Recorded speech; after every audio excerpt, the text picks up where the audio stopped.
Position to Win is a community for women who are on a journey to put themselves in position to win, in pageantry and in life. On the Position to Win podcast, current and former local, state, national, and international title holders from various systems give you insight into their journeys, tips and tricks, and of course, authentic, unfiltered conversation. Here you will find the motivation you need to take up space, shatter glass ceilings, serve with intention, and fiercely chase crowns. This is not just for pageant girls. This is where we find what we need to put ourselves in position to win. I'm your host, Jada Samuel. I am thrilled, y'all. Thrilled to be joined all the way from Virginia. One of my bestest of friends in life. It started from the world of pageantry, and I'll give her a proper introduction in a second. But Breana Turner, how are you this evening? Hey girl, I'm good. I'm just so proud of you. This is bringing me joy. I love this. I am so happy to have you here. Okay, now for her formal introduction, everyone.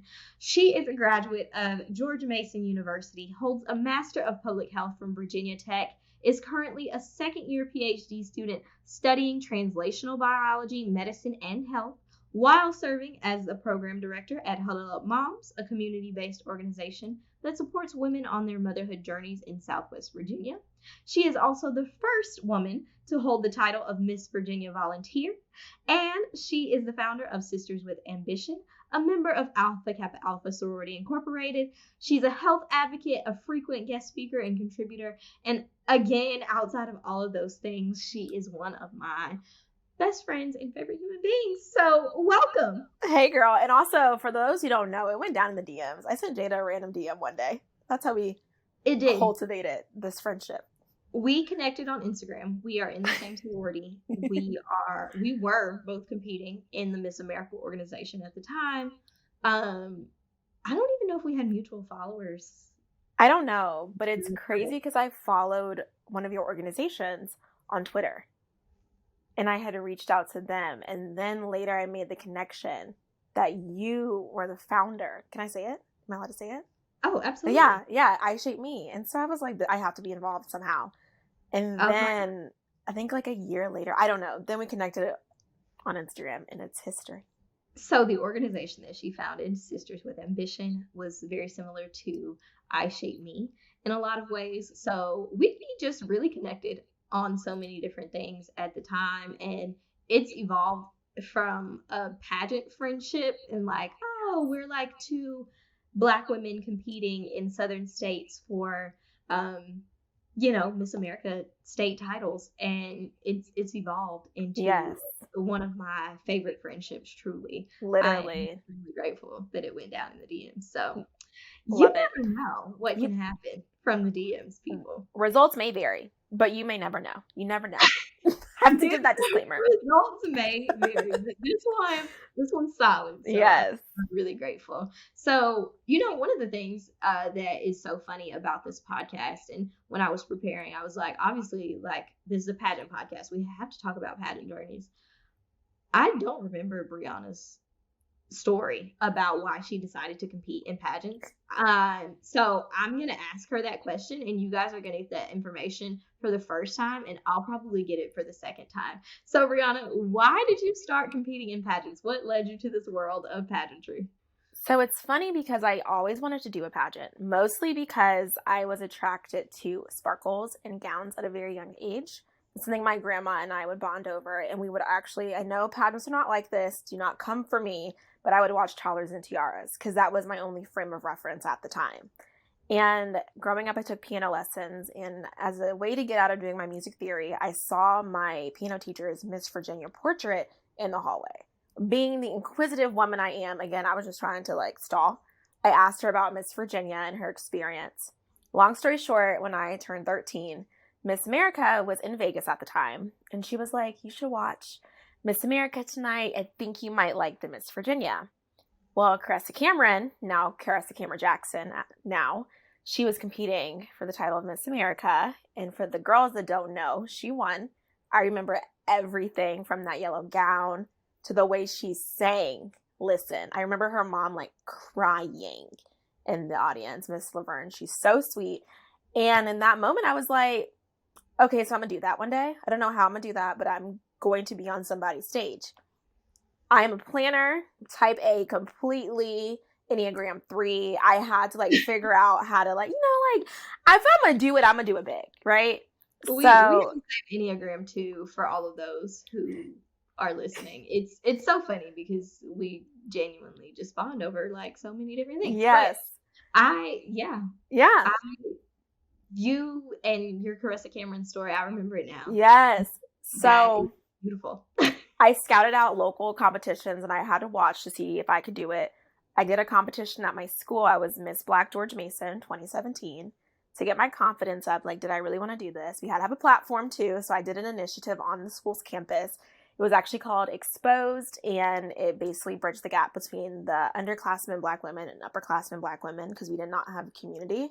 Then after that, I was like, okay, I guess I'll compete in an organized pageant. I went to Miss Greater Charlottesville in 2018 Miss Greater Charlottesville 2018. And it was my very first MAO local. I need to get the nerves out. That's what I like to say. Good thing I did because the next competition was Miss Virginia. And that was my story and that's my history. So I was the top 10 at Miss Virginia my very first year. Second pageant ever in MAO. Top 5 the following year. Top 5 again. And then I jumped ship, as some might say, and went to the Volunteer America system. I love that we shared so many like similarities along that beginning of our pageant journey when we had first met, because I also made top 10 my first year at Miss South Carolina, and then I was going back and you were going back, and we started preparing together. And I always tell people that there's so much magic in preparing together and having friends that are doing the exact same things that you were doing, because we needed each other's support, not only like emotionally and like through the interview process, but we just needed somebody who understood where we were in those moments. And so I am forever grateful that we were like kind of in the same position going back to our state competitions that year. But let's get into the fact that you decided to do this completely like brand new system. Like, this is a new system on the national level. Tell me what in your like heart led you to that organization and how you ended up becoming the first Miss Virginia volunteer. Honestly, I think it goes back to a conversation that you and I have had quite frequently of the situation may change, but the primary motivation is still the same. And so I knew going into Miss Virginia America my last time, I'm like, this is it, regardless of the outcome. Like, this is it. We have the same. We're going to be undeniable. I did that for myself. And I feel like when you can do that for yourself, regardless of the outcome, like, I was like, why do I have a plate in my hand and bobby pins are not going in underneath my tracks for my weave? But like, it's okay. I didn't win. I did not get the crown. So I'm like, okay, well, there's this opportunity. We had a heart to heart. I remember this. You're like, the situation may change. We're women of faith. God's still going to use you to do what he needs to do. But the name across the chest might be a little different, and that's okay. And so it was really hard because, like, I knew that if I did not win, did not get the crown, it'd be a huge, like, shot to my ego. I'm just going to put that out there, right? Like, if you're a top 5 anything and you jump back and go back to a local or you go to a different system and you do not excel, it's a shot to ego. And people don't talk about that enough, and that's okay. So I had like a lot of self-inflicted pressure to definitely show up and try to get that crown coming off of a state competition literally a month before. But I knew that I wanted to be able to be in that system as the first. So despite all the people who come after me, at least a little girl who looks like me can go back and be like, she could do it. I can do it. She's someone who looks like me. I don't want anyone to ever question if this is a system where they can excel because of their hair or because of their complexion. And that was so important to me. And that's also what I always thought going into Miss Virginia too. I absolutely have like hairs like raised on my arm because I remember the conversation where we talked about Breana becoming the first Miss Virginia volunteer was absolutely amazing. But in our minds, when we compete in the Miss America organization, we always think back to the first Black Miss South Carolina, the first Black Miss Virginia. And that is something that no little girl who ever competes in that system will ever have to think about, because you were the first. Period. Ever. Ever. And I think sometimes, like, it's easy to minimize some of our accomplishments, but that was a huge moment for me watching you win, and I was extremely just like excited. I was over the moon. I was like, this is so good. And we know as Black women who have sometimes felt like we've had to overachieve, that there's this standard of excellence that we have to exceed in all areas of our lives. That, you know, there's this saying that, you know, you have to be 10 times better. Yes. And in reality, like, sometimes that's true, sometimes you don't, sometimes you can show up and be authentic and that will be enough, and it just depends on the space, right? Yes. But did you feel the weight of any of that being the first? Yes, and I think it's really interesting looking back, because as my year progressed, the less I stopped caring about trying to be like the model Black pageant girl. And I feel like it's like gross to say that out loud, but it's true. And I remember being scared to, let me back up. It was always my intention that as a state title holder, I was taking y'all through all the hairstyles. We're going to have some bundles. We're going to have some naturally curly hair. We're going to go back to straight hair, like my long slick ponytail. And also we're going to do braids. You need to see everything, because again, I don't want someone to look and be like, she was a Black title holder who only wore her hair straight or in this hairstyle. And so I remember the first time I went to braids, because I was also going on vacation, I was like terrified. Because I'm like, oh God, I wanted this weave. I'm nervous about what they're going to say, blah, blah, blah, blah, blah, blah, blah. But honestly, I grew so much that year. I found myself speaking up even more. I found myself advocating for myself in ways that I did not even think were possible, to the point where at one point, Jada knows this too, I got a sponsored makeup done. And old me would have just like utilized that face that was not my correct complexion or anything and just gone with the flow. But I literally stopped production on the next thing I needed to do that day with the makeup on to redo my whole entire face. Old Breana would not have done that. And so, yeah, the pressure to be exceptional is definitely there. I think that exceptionality is an expectation when you're a Black woman in these spaces, because you're also trying to prove to everyone that you didn't just win because of the color of your skin, right? It's like, oh, well, it was her time because we haven't had a Black one in like fill in the number of years.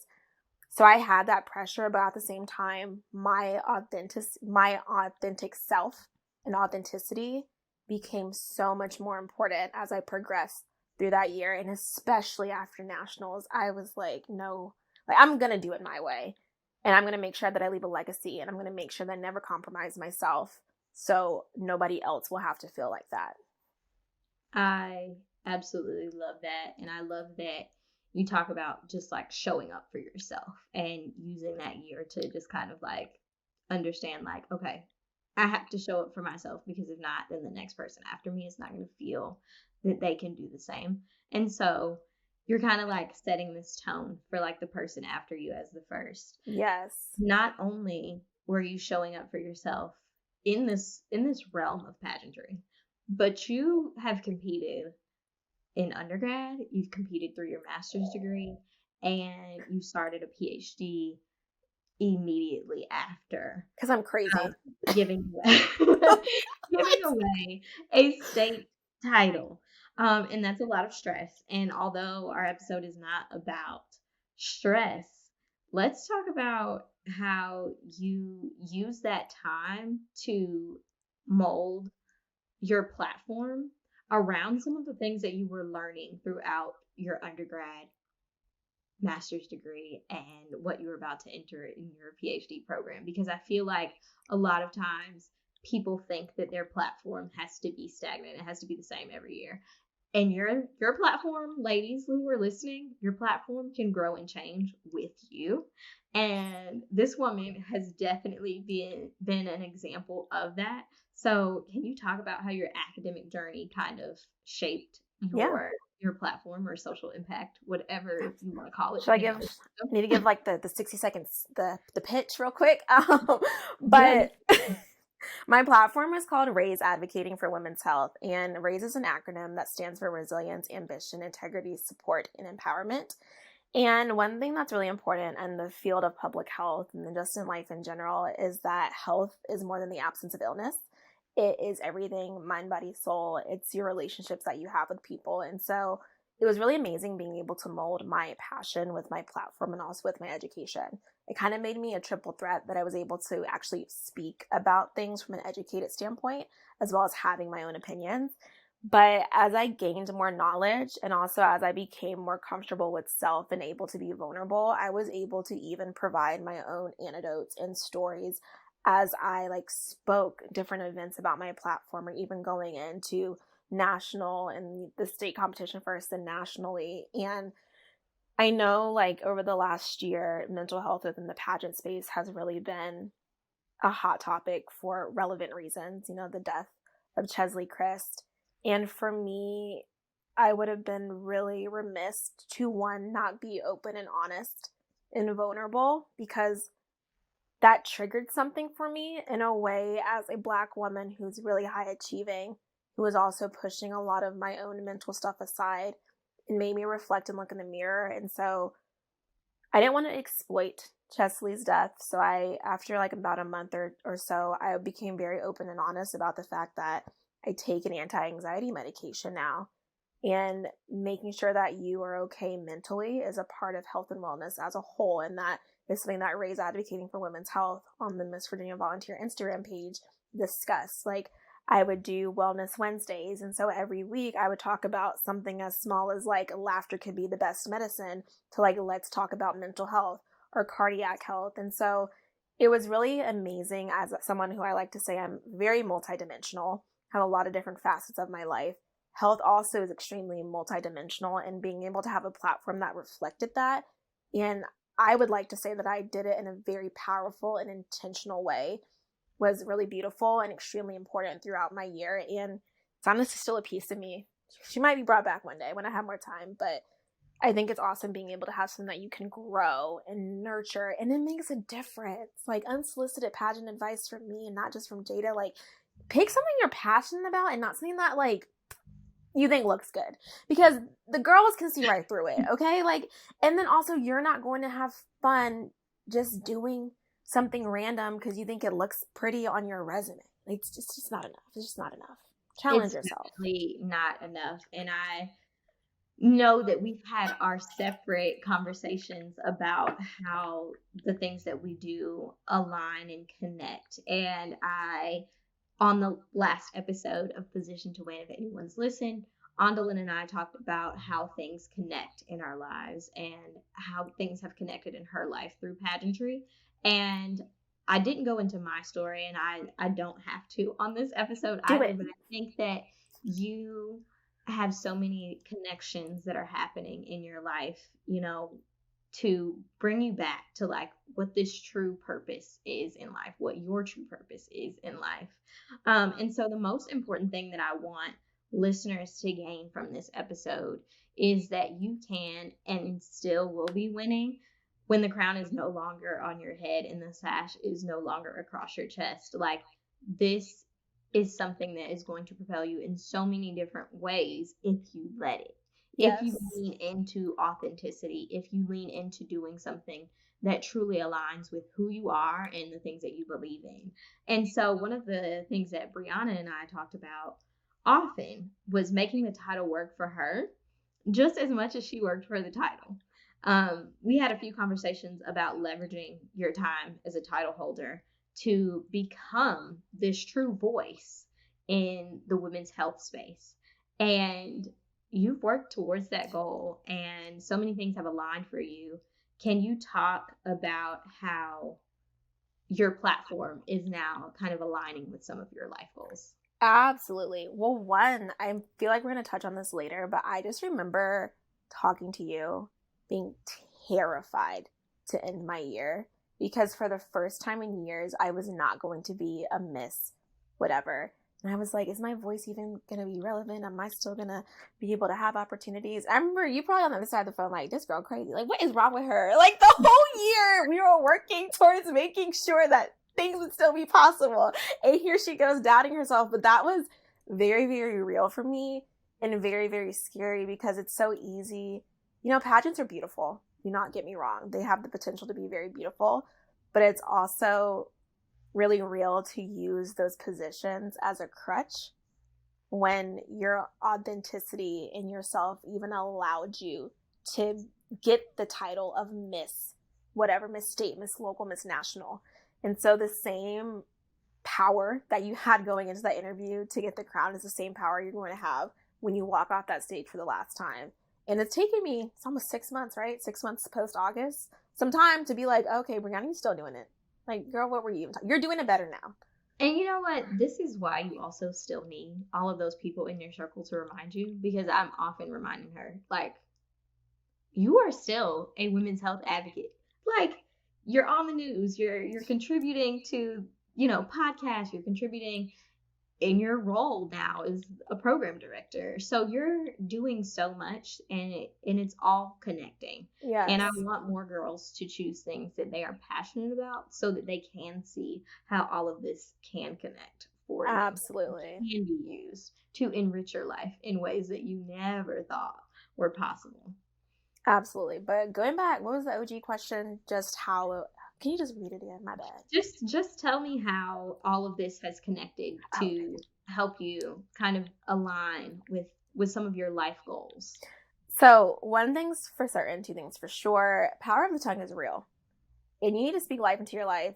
And something that I've been saying over the last couple of years now is that I want to be able to combine my love of speaking and being in the media, which is something that I did quite frequently as a title holder, whether it was on the local news, being on podcasts, being able to speak in front of people, to break down women's or health topics in general in a way that's really easy for people to understand. That's something I've been consistent about, something I keep saying regardless of the space I go to, because, God's going to bless it some way, somehow, regardless. Like, it's going to happen. I don't know when, but it's going to happen. But over the last, the year just started, over the last month, we've been showing up and showing out. I have had 3 different media appearances already. I have another one on Friday coming up. Well, I don't want to date this, but I have another one coming up in the future to talk about things related to maternal health, to talk about the impact of Superwoman syndrome on women's mental health throughout pregnancy and during motherhood. And so being able to be in a position throughout pageants where someone's like, oh yeah, can you do this event real quick? Or can you talk to this person real quick? And having to turn it on, get yourself together, be able to speak quickly, knowledgeable, being able to talk to a 5-year-old and a 55-year-old about the same topic has come in handy so much. And it's just amazing. Like, if you just sit down, maybe just for 5 minutes, it's amazing seeing where you were in life and how it is positioned you, if you will, to where you are in this exact moment. And then also where you will continue to go. So it's been amazing and beautiful. I absolutely love that. I want girls to understand that, like, that's your thing. Like, the media is what you want to do. But in so many other ways, like, they can use the things that they want to do in their lives to kind of use that title and prepare themselves for those moments. And so anyone who's listening who is still competing in pageants and still preparing themselves for whatever the future has for you, this is Breana's story. Your story may be different, but I want you to use all of these moments of preparation to truly get yourself in position to win after the crown is no longer on. And I hate to be a cliche and use the title in that way, but it's true. Like, that's what this is all about. So before we wrap up, how can title holders use their year or time of serving the people to propel them towards those life goals? Like, what are some actual things that you recommend doing? Like, obviously you had your own, but what are some of the things that you recommend, like tangible things that people can do? Something I wish I had done as a state title holder and at the end I realized this, is that regardless of your local, state, national, whatever, think about where you want to end up at the end. So one, you can celebrate yourself. That's something that I feel like, at least as Black women, that's not something we're taught to do. So you can track the goals that you have achieved throughout your year, and you can measure it to the outcomes you want. But then also, so you can stay on track and think about, like, okay, let's say like media is not your thing, whatever. Maybe you want to be the best teacher ever in life. Okay. That could look like meeting with your local representatives to talk about the different budgeting things that they have going on through the year and allocating funding to the classroom. That could be going to different teacher conferences and being able to use the crown when you have it to get yourself in rooms that you might not be in. And then when you get there, network and be intentional about your connections. Because I'm interviewing, or I'm on the news right now, the people who interviewed me as Miss Virginia volunteer, and I come back and they're like, I knew I've seen you before. You literally never know what spaces that you're in with people that are going to continue to impact you. And so just to recap, think about the title holder you want to be at the end of your 365 days. Think about the goals you want to achieve, and make sure that you're intentional every single month to get to one of those goals, because it's very, very easy to lose sight of that when you have directors in your ear talking about the things that they want for your year. When you have your mom and your dad being really excited and wanting to parade you around to all the different organizations, community events, which is beautiful. When you have your neighbors excited, or like, can you please just come to my child's school real quick, just say hi? And that's all beautiful, but also make sure that you're intentional about those connections and those appearances that you want to make sure that you're doing in order to propel yourself for it, to propel your platform for it, and truly set yourself up for life, because you never know. You never know where it can lead you. I love that. Okay. I know Breana, so I'm going to give her a limit on this. This is like a pageant timer. Like, okay, we're going to give her the little clock that's counting down. I'm No, scared. please take your time, because I love this question, and this is a question that I ask every single guest. So how has pageantry put you in position to win? 30 seconds on the clock. Take your time. Something my aunt told me when I started doing pageants is that this is just going to be a blip on the grand scheme of Breana Gabrielle Turner's life. And when you're in it, you're like, oh my God, why would you ever tell me anything like that? But when you realize that being a part of a pageant, being a part of an organization, is an opportunity for you to learn yourself, to grow, to realize that this crown means more than just you. It's amazing realizing that you will grow as a person, as a woman, and it truly is going to propel you and kind of be an amazing and shiny blip on the life that you're going to continue to build and grow and learn and impact others. And that's something that I've slowly realized throughout these last 6 months. Again, I felt like I went through a breakup when I was done with pageants. Like, I actually was in bed crying for a day or so. I was like, this is so weird. But during the time as Miss Virginia volunteer, people always say that you get insert title here when it's the right time. That was truly the right time. I advocated for myself in a way that I did not even know was possible. I was able to touch the lives of others in a way that I did not even know was possible. And being Miss Virginia volunteer and really truly becoming my authentic Breana Gabrielle Turner has positioned me to win for the rest of my life. And there's a poem called, I think it's called The Awakened Woman. I don't remember everything off the top of my head, but every stanza starts with, there's a time in a woman's life. And I just really feel like my end of pageantry has awakened the real and the authentic Breana Gabrielle Turner. And it's beautiful. It really is beautiful. Listen, whoever is listening to this, do you just take wherever she said Breana Gabrielle Turner and you put your own name right there? Because that could be you too.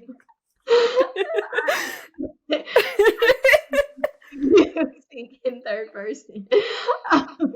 But yes, put your name right there. It can be you. I love that we get to have these conversations all the time because we are such close friends. But I am so happy that the listeners got to receive just a little bit of the motivation, the joy, the positivity that you have to share with me all the time, because you are absolutely amazing and your experiences are so valuable. So I am so appreciative of you. Thanks, girl. But now you all know that she is open. You can book her for all of your women's health things, whether it's virtual, you need to fly her out, whatever you need to do. If you want to talk to her, you want to get to know her, you want to talk about Virginia, you want to talk about PhD programs, you want to talk about public health, you can reach out to her. How can people book you, follow you, get in touch with you? Just tell the people what they need to know. Absolutely. Well, first of all, let me back up and say, like, if you need to follow me on Instagram and TikTok, because I do a segment called The Princess and the PhD. It's weekly updates about my PhD life, because I just think, it's a cute name. I'm always going to be a princess. I did pageants, so I might as well say that. But my Instagram is Breana_Gabrielle, BREANA_Gabrielle, GABRIELLE. My website is currently getting redone, but when it's up and running in about a couple of weeks, or hopefully by the time this podcast comes out, actually, it's BreanaTurner.com. So BREANA Turner, TURNER.com. You can slide in my DMs. I won't curve you unless you come on there with something weird and strange, but I'm always open to talk about pageants, to talk about PhD life. It's always important to uplift and bring the next generation. And my TikTok is BREG Turner. And I will link all of that in the description box on YouTube. And if you are following on Instagram at Position to Win, or on TikTok at Position to Win, she will be tagged. And if you want to, you can go and like us on Facebook.com/Position to Win. And of course, I'm going to keep coming with more interviews, more tips and tricks, all of the things that you need to put yourself in position to win. Thank you all for listening. And I know that Breana is going to go win, but I want the rest of you to go out and win in pageantry and in life. Thanks for listening.